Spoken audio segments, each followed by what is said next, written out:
a question here about unions. I've heard some bad things from other employees about our local union. What are your tips for dealing with unions that might not be advocating for their workers well?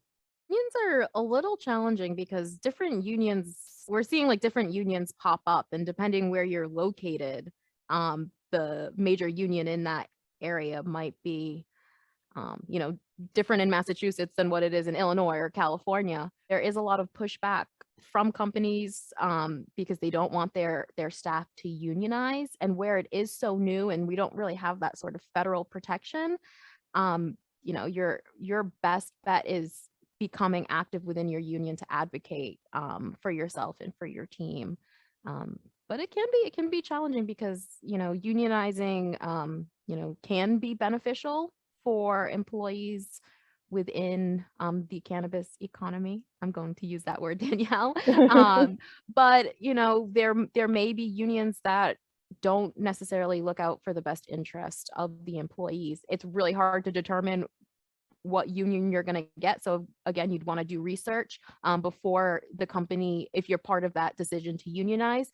But if you are aware that a company is unionized, and it could be sector specific, it could be cultivation is unionized within the company, but retail isn't. So you'll want to be aware, is your job position actually union, and then do research on that union to know if it is in fact a union that would advocate for the employees.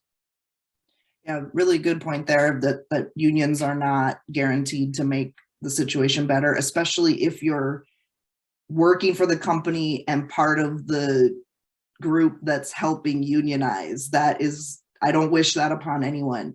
I think the best situation is when you get hired at a company right after it was unionized and you're not part of that history of who helped unionize it. You just get to the benefits of their work. And it's good to cross-check with groups like there's Cannabis Workers Rising and Cannabis Workers Coalition. So those are not unions, but they work very closely with unions and kind of keep an eye on which ones. And what is it, UFCW? I met their like national lobbyist, and I was blown away. I would say that like there is a lot of hope there, that there are a lot of good intentions, and that like everything, a union is made up of a lot of individuals. And so to Ashley's point, it comes down to like locally, and even like you said, within the same company, there could be some parts that are unionized and some that are not. So it always comes down to the people power, like who are the individuals that you'd be working with, whether it's working with them to unionize or make the union better, just getting a sense of who's the leadership.